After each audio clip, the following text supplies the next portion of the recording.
Selamat datang di Lini Podcast, ngobrol lebih dekat tentang gaya hidup sehat. Halo Sobat Sehat semua, kembali lagi bersama saya, Suci Augina. Senang sekali bisa berjumpa kembali bersama Sobat Sehat semua.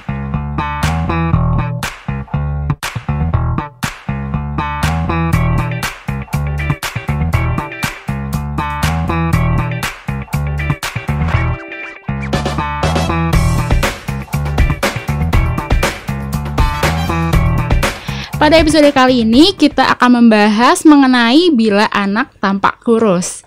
Nah, telah hadir nih bersama kita narasumber yang sudah tidak asing lagi, yaitu Profesor Dr. Hardinsyah MS. Beliau merupakan Guru Besar Ilmu Gizi FEMA IPB University, Ketua Umum Asosiasi Institusi Pendidikan Tinggi Gizi Indonesia, dan juga Ketua Umum Perhimpunan Pakar Gizi dan Pangan Pergizi Pangan Indonesia. Selamat datang Prof. Hardin. Siang ya? Selamat siang. Apa kabar, Prof? Baik, Suci gimana? Alhamdulillah, baik juga, Prof. Nah, kali ini kita akan membahas mengenai anak yang tampak kurus, Prof. Mungkin sahabat sehat di rumah kurang tahu gitu ya, Prof. Apakah adiknya atau anaknya gitu yang termasuk dalam kategori kurus nih, Prof. Nah, bagaimana sih, Prof, cara mengetahuinya? Iya, kalau tampak berarti pakai mata ya. Iya. Nah, seringkali ya buat orang yang mungkin terlatih bisa saja matanya benar menduga. Tampak gemuk, betul nggak gemuk? Tampak kurus, benar nggak kurus gitu ya. Jadi ada baiknya memang diukur secara pasti ya. Kalau ada timbangan di rumah, berarti ada timbangan ya untuk melihat apakah berat badannya sesuai umurnya cocok apa enggak, atau berat badannya dengan tingginya tadi cocok apa tidak. Kemudian sekarang banyak aplikasi sebenarnya, termasuk yang dibuat saya buat ada di linisehat.com ya. Dicek status gizi ya. Jadi kalau cari di web atau di HP-nya, di gawainya tulis cek status gizi, enter, akan keluar, bisa cek di sana. Tapi ukur dulu panjang badan, tinggi badan, dan pastikan umurnya. Jadi itu untuk memastikan apakah anak ini benar-benar kurus apa enggak gitu. Nah, kalau udah kurus baru apa yang harus kita lakukan nantinya. Jadi sekarang mudah juga ya, Prof, untuk mengecek apakah anak tersebut kurus atau tidak. Kalau nggak ada alat ya mungkin terpaksa ke pelayanan kesehatan ya, atau ke tempat konsultasi ya. Iya, betul sekali. Nah, Prof, apa sih penyebab dari anak yang kurus ini, Prof? Penyebab? Ada beberapa penyebab ya. Yang paling umum tentunya ini kalau kita bicara anak-anak ya, bukan anak remaja ya. Karena kalau anak remaja kan kaitannya dengan aktivitas ya. Katakanlah ini anak di bawah 5 tahun, anak di bawah 3 tahun yang sebenarnya belum terlalu penting aktivitas ya. Meskipun sudah dianjurkan mulai 2 tahun untuk aktivitas fisik yang teratur. Tapi yang paling utama sebenarnya adalah dari asupannya, asupan gizinya. Jadi kalau asupan gizinya nggak cukup, ini macam-macam tentunya ya. Nggak cukup asupan gizi bisa satu karena nggak nafsu makan, bisa karena dia bosan, bisa juga karena yang disediakan nggak cukup, sedikit gitu ya. Sebenarnya nafsu makannya masih, teman ya nggak disediakan lagi, habis kata orang tua. Jadi itu juga bisa membuat anak jadi kurus. Artinya kurus itu berat badannya nggak membandai, nggak cukup di bawah dari yang seharusnya gitu ya, pada umur tertentu atau tinggi badan tertentu. Bisa juga karena mungkin ada gangguan pencernaan ya. Bisa gangguan pencernaan ini ya nggak sempurna makanan dicerna. Salah satunya bisa karena kalau di susu namanya lactose intolerance ya. Artinya dimasukin sih, diminum, tapi nggak berapa lama keluar gitu ya. Jadi ada gangguan cerna. Bisa juga seperti alergi ya. Jadi kalau dia makan alergi, artinya kan di stop kan, keluar bintik merah atau bengkak dan lain sebagainya. Ya bisa juga karena gangguan penyakit ya. Jadi kalau anak cacingan, kemudian anak diare, itu tentu akan banyak yang terbuang. Kalau yang masuknya biasa-biasa gitu saja, atau anak sakit yang mempengaruhi nafsu makan, nah semua rasanya pahit misalnya buat si anak. Jadi ada beberapa penyebab ya, Prof ya. Iya, di samping faktor genetik ya, tapi Iya. kan genetik relatif kecil ya. Kalau yang lain bisa dikendalikan 80-85% ini justru harus dikendalikan. Iya, jadi ada asupan, alergi, juga ada penyakit Nafsu ya, makan, nafsu ya, makan penyakit, juga. gangguan cerna juga bisa ya, Prof. cacingan. Cacingan ya, Prof. Jadi lingkungan juga mempengaruhi juga ya, Iya, Prof jadi ya. tadi diare, cacingan itu nggak mungkin ujuk-ujuk ada ya, Iya. terjadi ya. Jadi kalau cacingan pasti karena ada cuci tangan yang nggak Iya. bersih, wadah makan yang nggak bersih, cuci tangan kalau dia disuapin berarti oleh yang pengasuhnya atau orang tua. Jadi ada telur cacing, kemudian dia menjadi cacing di dalam saluran cerna. Bisa diare ya, diare bisa karena patogen ya. Bisa juga salah jenis makanan. Harusnya ya katakan ketika anak usia 6 bulan mulai dikenal MPLC, Toto disuruh minum 1 gelas jus jeruk itu. Wah, bisa gangguan dasar belakang ya. Jadi belum cocok ya. Dikasih yang pedas ya nggak cocok. Nggak cocok juga. Nah, untuk dampaknya nih, Prof, apakah ada dampak buruk, Prof, dari anak yang kurang ini? Ya pasti ada dampak buruknya ya. Dalam waktu sesaat ya dampak buruknya anak merasa lapar pasti jadi salah satu refleks. Biasanya kalau anak lapar nggak dikasih makan nangis ya. Ya jadi rewel jadi kan tampak rewel sebenarnya itu cara dia menuntut. Nah, saya lapar mah gitu ya, saya lapar pak gitu ya. Kalau nggak juga disertai makan dan minum kan juga lapar haus ya. Kemudian itu terjadi berkali-kali kekurangan tadi, pertumbuhannya jadi terhambat. Yang tampaknya tadi harusnya bertambah berat, bertambah tinggi, bertambah besar, taunya enggak, makanya tampak kurus gitu ya. Jadi ada itu dalam waktu 1 bulan berat badan tadi bisa terganggu ya. Bahkan 2 minggu kalau tadi disertai dengan cacingan. Kalau diare bisa 2 hari kemudian setelah diare langsung tampak kurus gitu ya. Jadi ada jangka pendek, ada juga jangka panjang. Artinya jangka panjang ini bisa jadi efeknya ketika dia nanti usia sekolah ya. Karena apa? Karena kekurangan gizi terus-menerus, berarti kan tumbuh kembang otaknya jadi terganggu. Kemampuan untuk menangkap pesan, ya otak salah satunya kan untuk menangkap pesan, ngeluarin pesan, terganggu. Nah, lama-lama mempengaruhi daya ingat kan.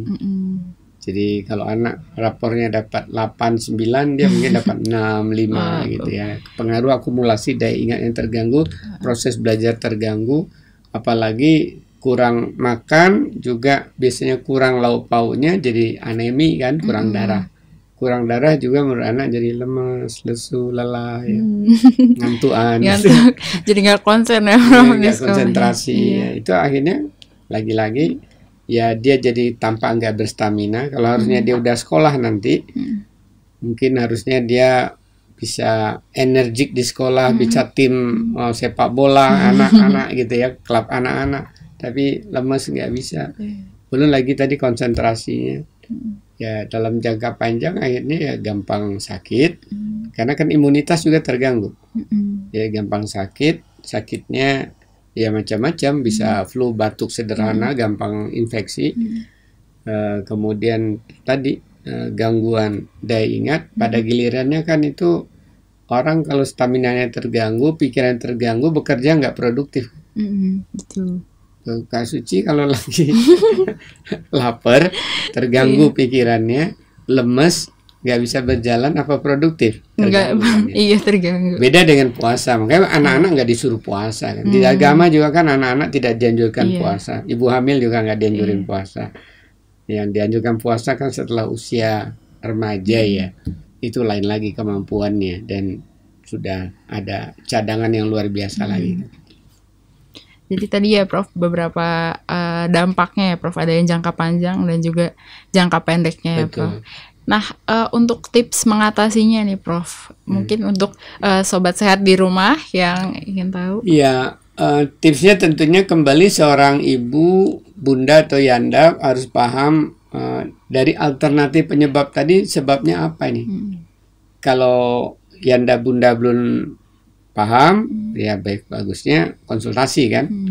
banyak kok tempat konsultasi sekarang ya. Nah, di samping di dokter kalau berkaitan makan ada nutritionist, dietitian ya untuk tempat bertanya, konsultasi untuk mencari tahu nih sebenarnya apakah tadi karena nafsu makannya atau karena jenis makanannya atau memang jumlahnya kurang ya nafsunya sih nggak masalah atau tadi ada gejala penyakit ya yang terderita sebelumnya atau gangguan cerna yang harus oleh dokter yang nanti tahu ya ada penyakit-penyakit gangguan cerna misalnya. Jadi itu dulu.